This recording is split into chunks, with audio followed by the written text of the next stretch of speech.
Depuis les dernières semaines, Bastien Lachaud, c'est vrai, beaucoup d'escalades verbales, beaucoup de provocations et en même temps, on prononce ces mots en ce moment de cessez-le-feu, de recherche de paix durable. Pour vous, on peut être près d'un accord ? Écoutez, nous, depuis très longtemps, nous expliquons avec la France Insoumise qu'il n'y aura pas d'issue militaire à ce conflit et qu'il faudra négocier et que pour négocier, il faut un cessez-le-feu. Donc nous ne pouvons qu'être satisfaits que enfin l'immense majorité des acteurs disent cessez-le-feu pour aboutir à un accord. Mais dans la description... Quand vous dites ça, Bastien Lachaud, juste pour bien préciser, l'Ukraine veut la paix. Elle a juste été attaquée et elle veut pas la paix à n'importe quel prix. Mais bien sûr, mais c'est bien ça l'enjeu. Et c'est d'ailleurs pour ça que nous avons toujours soutenu les Ukrainiens pour que l'Ukraine soit dans la meilleure situation possible pour négocier. Sauf que malheureusement, le fait d'avoir toujours refusé cette solution diplomatique, voire l'idée même de cette solution diplomatique, fait que nous nous retrouvons dans la situation actuelle, qui est une situation terrible, où les Ukrainiens sont en situation de faiblesse, vu qu'ils sont sous la pression américaine qui a coupé son aide. Et donc, de fait, les armées ukrainiennes, on ne sait même pas combien de temps ils pourront tenir sans aide américaine, sans le renseignement américain notamment.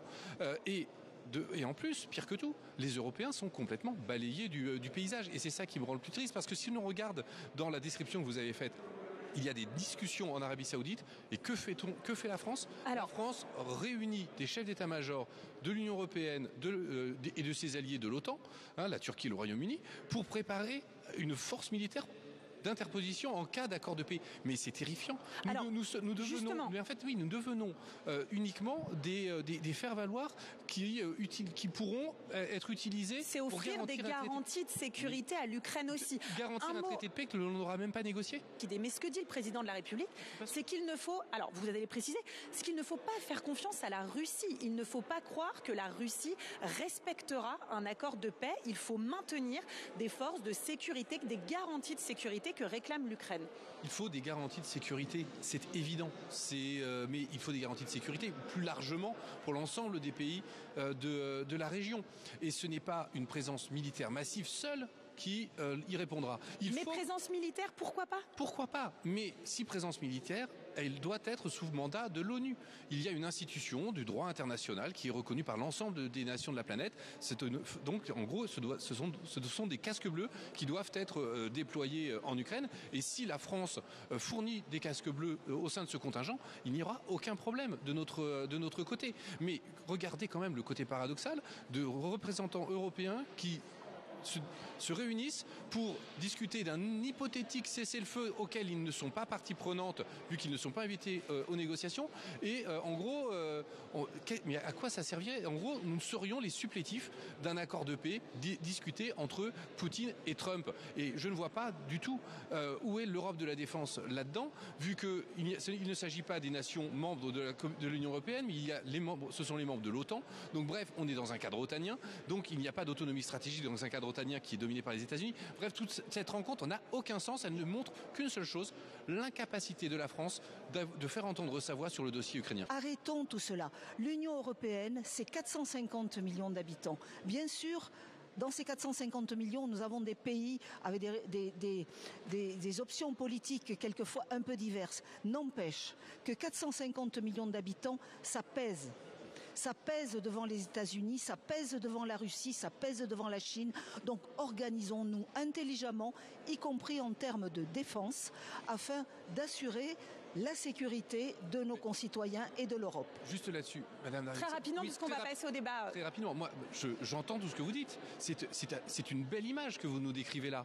Mais est-ce que vous êtes favorable à la révision des traités européens qui disent que la défense de l'Union européenne se fait dans le cadre de l'OTAN? C'est écrit noir sur blanc dans le cadre des traités. Est-ce que vous êtes favorable à la remise en cause de ces traités? Plus grande indépendance de l'Union européenne, en tout cas. Tout cela sera discuté, mais moi je pense personnellement qu'on ne peut pas rester suspendu à l'élection américaine et à la qualité, à la réflexion de l'américain Donc qui les remise en prononce. cause des traités Mais européens. vous savez, M. Obama, il n'était pas intéressé par l'Europe non plus. Non, bien et sûr donc que il y a non. longtemps que les Américains se désengagent de l'Europe. à fait. Mais ça peut rester nos amis et nos alliés sans être des partenaires obligatoires. Et sans être complètement et sans être dépendants. complètement dépendants. Bastien Lachaud, vous y mettez peut-être énormément de conditions, mais est-ce qu'un effort supplémentaire sur le budget de la défense est, selon les Insoumis, nécessaire, envisageable?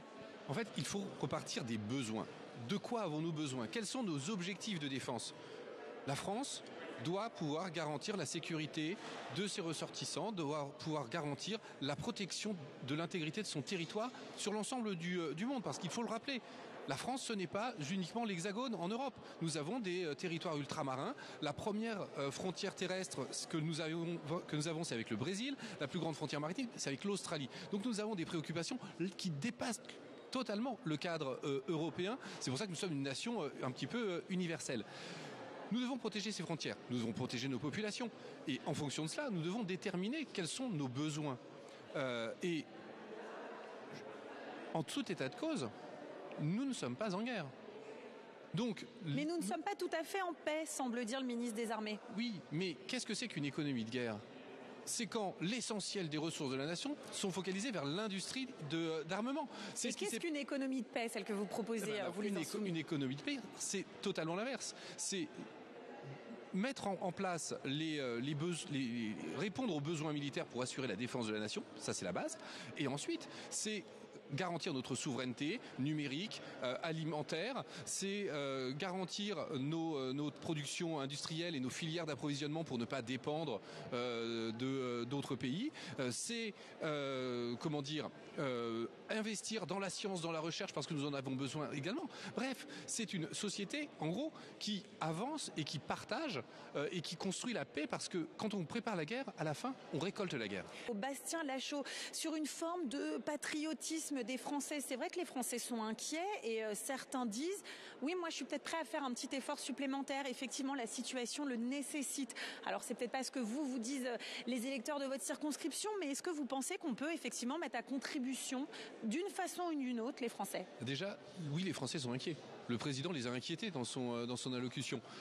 Mais il faut aussi rappeler une chose, et le président l'a dit d'ailleurs, hein, la France n'est pas menacée d'une invasion russe. Déjà, nous avons la dissuasion nucléaire, donc nous sommes protégés. Et ça nous a coûté suffisamment cher dans le passé pour qu'on puisse en tirer le bénéfice aujourd'hui. Et ensuite, vous parliez des menaces hybrides, mais aux menaces hybrides, on ne répond pas par des canons de 155. Donc ce sont d'autres formes de dépenses qu'il faut mettre en œuvre. Ensuite, sur la contribution des Français. Mais il faut savoir, soit on est en économie de guerre, et là, tout le monde contribue. Vous savez que pendant la Deuxième Guerre mondiale, le taux d'imposition des plus riches aux États-Unis était de 98%. Donc on est bien loin des 30% actuels. Donc il y a de l'argent dans ce pays. Et donc si on est en économie de guerre, il faut faire ça. Mais nous ne sommes pas en économie de guerre. Aujourd'hui, on parle de repasser à 3,5% du PIB. On était à 5% du PIB sans interruption de 45 à 86. Donc on n'est pas dans une économie de guerre. On est dans un projet de réarmement. Il faut qu'on discute ce projet de réarmement en dehors de toute folie et de toute grandiloquence. Et d'ailleurs, ces dépenses seront sorties de la règle des 3%. Écoutez, aucun autre pays européen ne parle d'économie de guerre.